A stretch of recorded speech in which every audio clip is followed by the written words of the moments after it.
दोस्तों, rich dad poor dad की journey का ये तीसरा भाग है। अगर आपने पिछले भाग नहीं देखे हैं तो चैनल पर जाकर आप उन्हें देख सकते हैं। और ये पेज 40 से मैं आपको उसके आगे की कहानी सुना रहा हूँ। मैं तुम्हें सिखा तो रहा हूँ, अमीर डैडी ने धीरे आवाज़ में कहा। आपने मुझे क्या सिखाया है? कुछ भी नहीं, मैंने गुस्से से कहा। एक बार मैं चंद सिक्कों के में काम करने के लिए तैयार हो गया, उसके बाद तो आपने मुझसे बात तक नहीं की। 10 सेंट प्रति घंटे।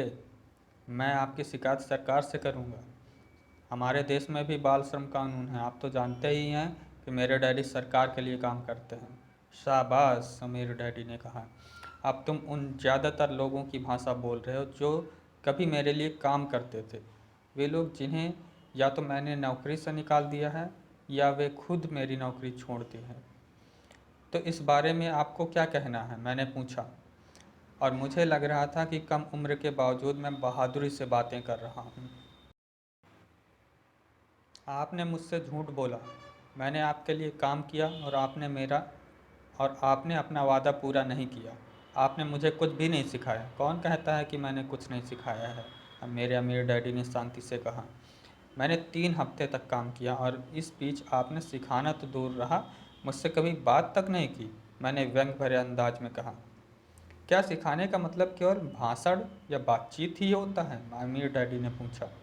और क्या, मैंने जवाब दिया। इस तरह से वे स्कूल में सिखाते हैं, उन्होंने मुस्कुरा कर कहा, परंतु ज़िंदगी तुम्हें इस तरह से नहीं सिखाती है। और मेरा मानना है कि ज़िंदगी सबसे बढ़िया टीचर होती है। ज़्यादातर वक्त ज़िंदगी आपसे बातें नहीं करती है, यह एक तरह से आपको धक्का देती है। हर धक्के के जरिए ज़िंदगी आपसे कुछ कहती है। जाग जाओ, मैं तुम्हें कुछ सिखाना चाहती हूँ। यह आदमी कैसी बेसिर पैर की बातें कर रहा है? मैंने अपने आप से पूछा। ज़िंदगी अगर मुझे धक्का देती है तो इसका मतलब यह है कि ज़िंदगी मुझसे बातें करती है। अब मैं जान चुका था कि मुझे यह काम तत्काल छोड़ देना चाहिए। मैं किसी ऐसे आदमी से बात कर रहा था जो पागल था और जिसे ताले में बंद रखने की ज़रूरत थी।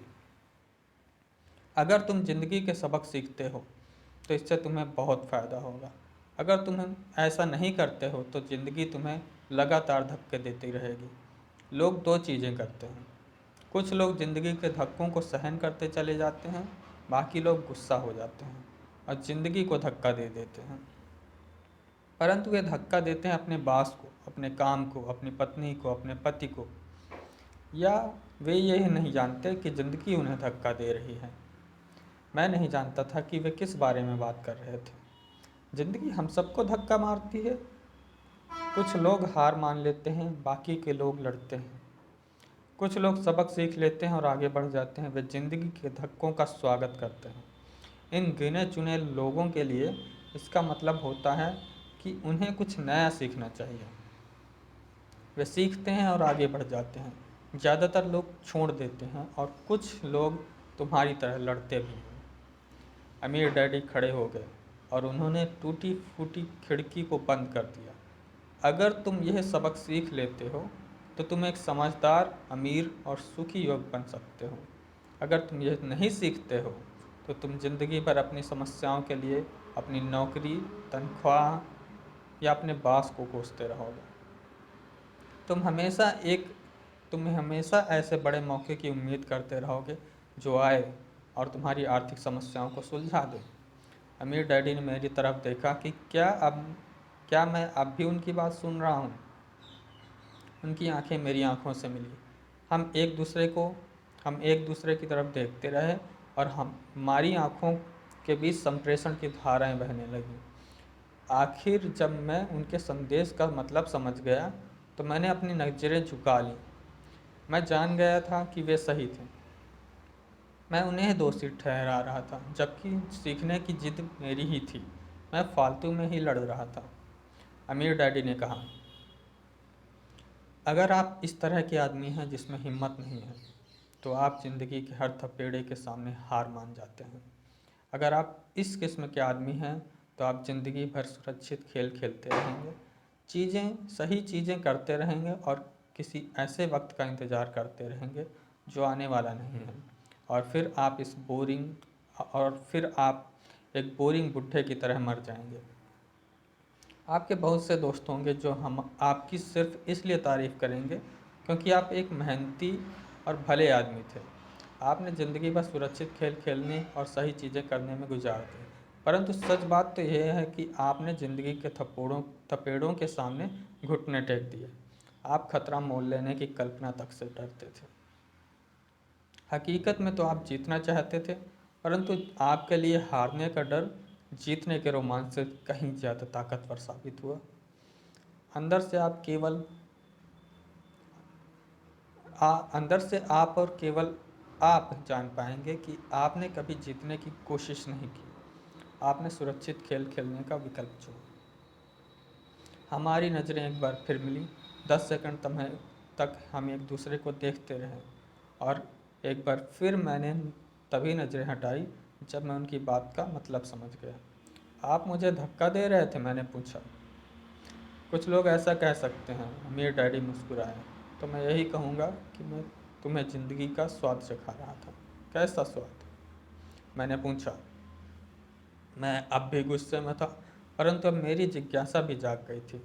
अब मैं सीखने के लिए भी तैयार था।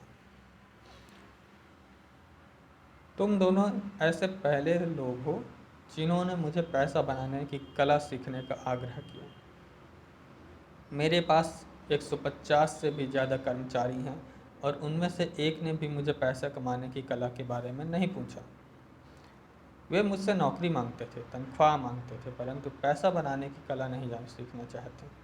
वे ज़्यादातर लोग इसी तरह अपनी ज़िंदगी के सबसे बेहतरीन साल पैसों के लिए काम करने में बर्बाद कर देंगे और आखिर तक ये भी कभी नहीं समझ पाएंगे कि दरअसल वे किसके लिए काम कर रहे हैं।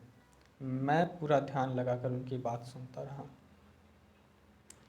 तो जब माइक ने मुझसे कहा कि तुम पैसा कमाने की कला सीखना चाहते हो, तो मैंने एक ऐसा कोर्स तैयार किया जो असल ज़िंदगी के करीब था। मैं बोलते बोलते थक जाता, परंतु तुम कभी मेरी बात का मतलब नहीं समझ पाते। इसलिए मैंने यह फैसला किया कि तुम ज़िंदगी के थपेड़ों का स्वाद चखा दिया जाए, ताकि तुम मेरी बात सुन भी सको और समझ भी सको। इसी तरह मैंने तुम्हें 1 घंटे के 10 सेंट दिए थे। तो 10 सेंट प्रति घंटे के काम करने के बाद मैंने क्या सबक सीखा? मैंने पूछा। यही कि आप घटिया हो और अपने कर्मचारियों का शोषण करते हो। अमीर डैडी अपनी कुर्सी के ऊपर पीछे की तरफ झुकते हुए ज़ोर से हंसने लगे। तब जब उनकी हंसी बंद हुई तो उन्होंने कहा, अच्छा होगा अगर तुम अपने सोचने का नज़रिया बदल दो। मुझे समस्या मत मानो, मुझे दोस्त देना छोड़ दो। अगर तुम ये सोचते हो कि तुम्हारी समस्या मैं हूँ, मैं तो तुम्हें मुझे बदलना होगा। इसके बजाय अगर तुम्हें यह लगता है कि तुम्हारी समस्या तुम खुद हो, तो तुम खुद को बदल सकते हो, सीख सकते हो और ज़्यादा समझदार बन सकते हो। ज़्यादातर लोग चाहते हैं कि दुनिया का हर आदमी बदल जाए, बस हम खुद ही ना बदलें। मैं तुम्हें यह बता दूं कि किसी दूसरे को बदलने से ज़्यादा आसान है कि हम खुद को बदल लें। मैं आपकी बात ठीक से समझ नहीं पाया। मैंने कहा, अपनी समस्याओं के लिए मुझे देश देना छोड़ दो, अमीर डैडी ने धीरता से कहा। पर आपने मुझे सिर्फ 10 सेंट का ही वेतन दिया, तो तुमने क्या सीखा? अमीर डैडी ने मुस्कुरा कर पूछा। यही कि आप घटिया हो, मैंने शायद भरे मुस्कान के साथ कहा।